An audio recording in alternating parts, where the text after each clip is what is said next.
All right. I don't think our race-winning driver needs any introduction, especially here in the great state of Georgia. But we've officially been joined by our race winner today for the Quaker State 400 at Atlanta, presented by Walmart. And we are now joined by Chase Elliott, driver of the number 9 Napa Auto Parts Chevrolet for Hendrick Motorsports. Chase, before we go to questions, just your thoughts on winning at home, winning in Napa's backyard.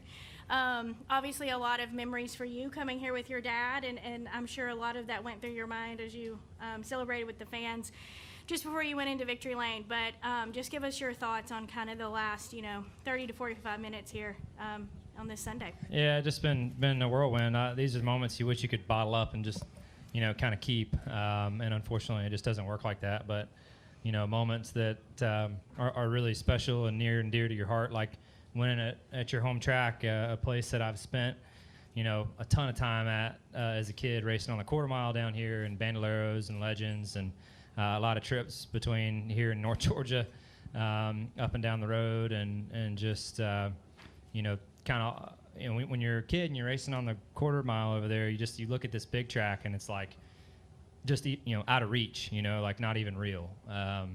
Just that your heroes are out there competing, once or twice a year on this big track, and like that's just, not real.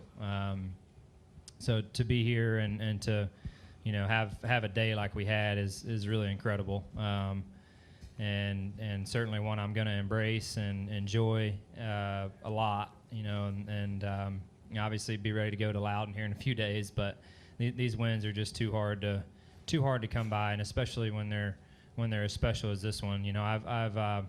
I've witnessed guys win at their home tracks, and you can always tell it means a lot to them. But until you start competing somewhere at a sport's highest stage like this, I'm not sure you fully understand, the meaning of it and what it could mean to you. So to be able to have this moment is really special, and one I'm very grateful for. All right, we're going to go to questions now for Chase.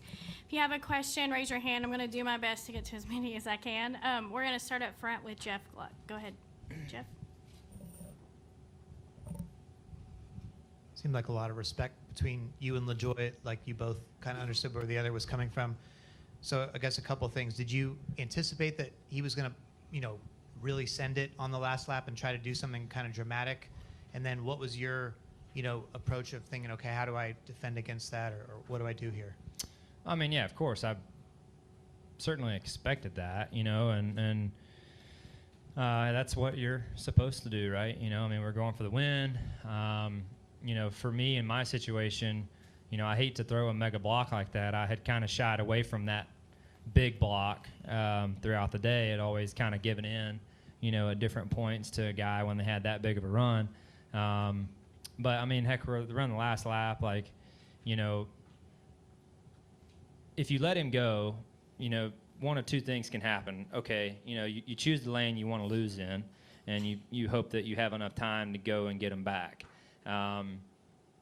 Or, you throw a big block and hope you can stay in front of him. Problem is, it can go one of two ways for you. You can crash there throwing the big block. Or you can try to be patient and wait, and then a crash happens behind you, and you've given up the lead, and caution comes out, and now the race is over. So I don't know how you know exactly what choice to make in that situation. A guy's coming with a massive run, am I taking a chance of crashing when I, threw it up in front of him? Absolutely, But I just felt like I didn't think I was going to get another shot at him if I let him grab the lead right there in that situation. And I was able to defend the bottom side block, and I felt more comfortable defending more aggressively up to the top. I thought that was a situation that I could win on. So fortunately it worked out. But those situations are impossible. They might go right for you some, and they might not. And I don't really know how you know what's going to happen next to be able to make that choice. All right, if I can get a microphone up front, and then we'll make our way there to the back and kind of just make a loop. Go ahead. Hey, Chase, Raphael Haynes from the three-point conversion. I saw you earlier before the race, and the way you were interacting with everybody, you looked very confident. And Jeff said the same thing just a few minutes ago. Was it being here in Atlanta, or what was it? Yeah, I really don't know. I mean, we hadn't had a chance to be in the car all weekend, so I really didn't know how we would stack up. But yeah, just excited to be close to home, and excited for another opportunity here is always really cool. And we haven't, up until today, we'd never really had a great run here. We'd been really solid, I think, once, like in 2017, and outside that, it's been pretty mediocre. So yeah, I was just excited for another opportunity, and felt like we were, in a good place as a team and as a group to go out there and execute a good day, and fired off, and our car was really, really good, and yeah, things went our way, and was able to sweep the weekend. Okay, go ahead. Chase, congratulations. Blake's at WLME Owensboro. Talk about, you said in Victory Lane, you said this was the best car I've ever had at Super Speedway. What was different about this car? What did you feel, and what did it give you that you needed? I really don't know what was different about it. Alan and I were joking. He's like, I don't know what we did to that thing, but it was obviously really good. And whatever, whatever fine tuning that went on throughout the week, obviously was made the difference for us. Yeah, it was just really solid.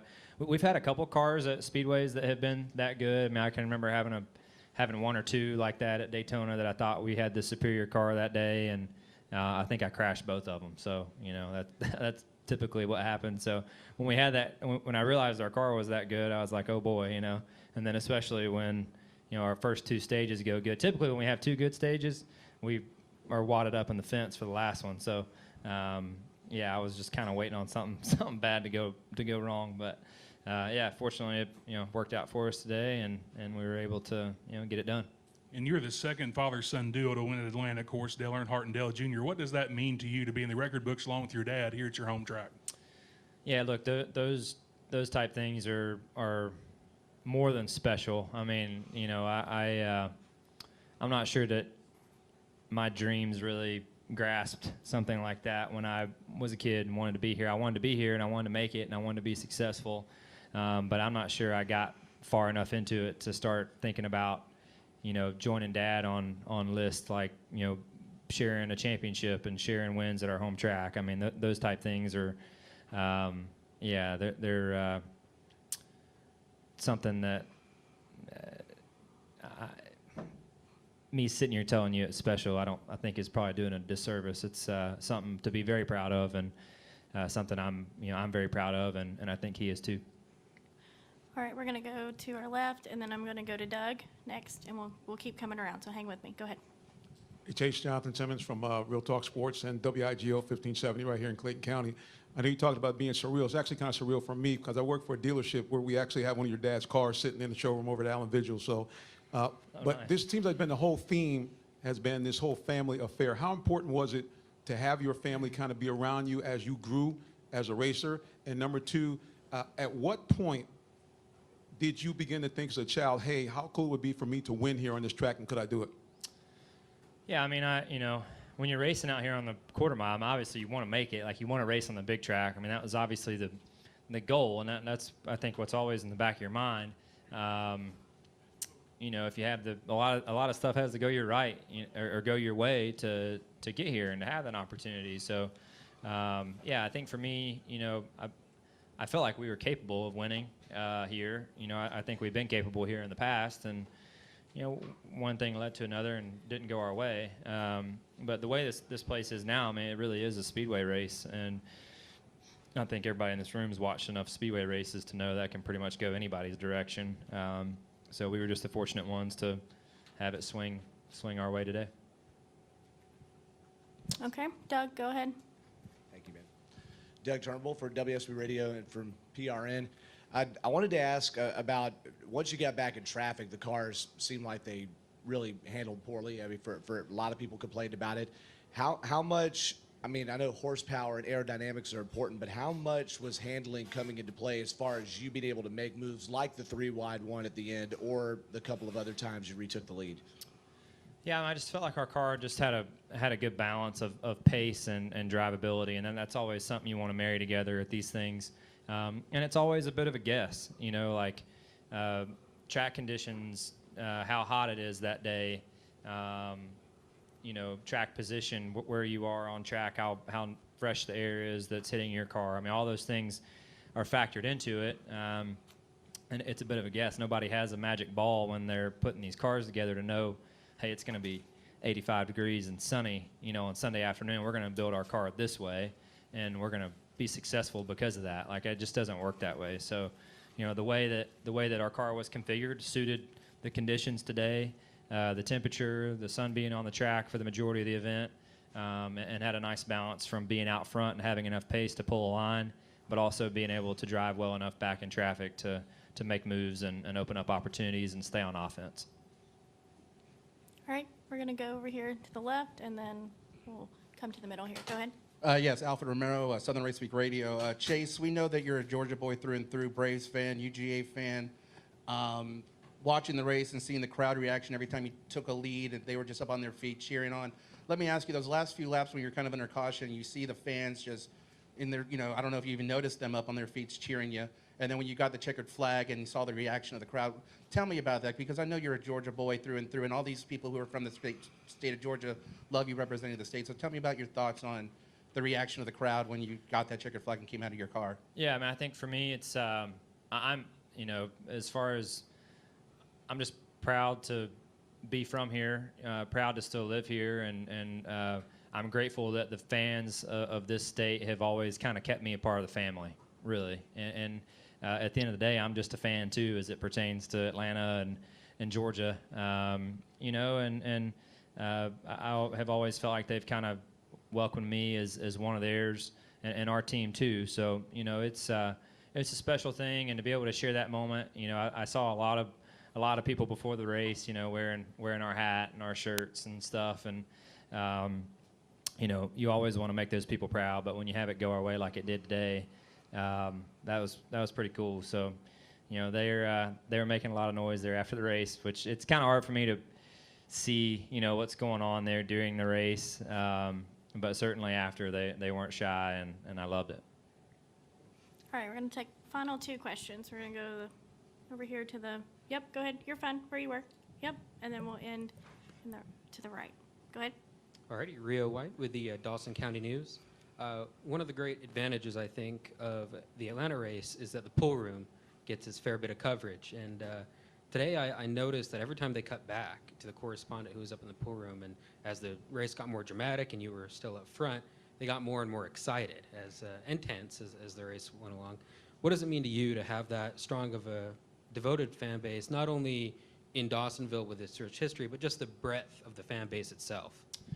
Yeah, I mean, I think look, the tradition there at the pool room and the siren and all that stuff, I think is really cool. And anytime you can carry on a tradition that your father had going on and from his hometown, and for them to still do that for me, I think is really neat. So I didn't realize they were taking a crew up there, until earlier today. So that's pretty cool. I mean, obviously, great timing. I don't know who decided that, but that worked out good. And they're the Perkle family are just good people, and huge race fans, and genuinely enjoy seeing us have success on the weekends wherever we go, ultimately, and happy to share a hometown with them, and happy that they have always included me in the excitement of what they enjoy. All right, we're going to take one final question. Dom Joseph, Griffin Daily News. Chase, just talk about the, over here. Oh, there you go. Howdy. Talk about that emotion. I mean, no matter where you go when you win, you're going to have the biggest crowd, but this was the home crowd. When you got out, was there any different emotion getting out of that car and embracing the home fans? Yeah, for sure. I mean, just, I felt like there before the race, there was definitely a larger quantity of the right hats and T-shirts than there typically are. And I just think that's so cool. I know that our sport's a little different. It's not like we have home games and away games, right? There's 35 guys to pick from, and if you choose us, great. And if you don't, that's fine with me too. Just make some kind of noise. It just means you care. So, but to see that many people up there and cheering and wearing the 9 hats and seeing the Napa gear, you want to make those people proud. And for me, I just like I alluded to a second ago, I'm just grateful that the fans of this state have included me in part of the family of Georgia sports, and kind of accepted our team as that, and I'm proud of that, and glad we could do them good today. All right, Chase, we appreciate you spending some time with us. Congratulations Appreciate it. again on that win, and I'm sure you sold a T-shirt or two Yeah, maybe. this weekend as well. Thanks. So we wish you the best of luck next weekend in New Hampshire as well. Cool. Thank you, guys.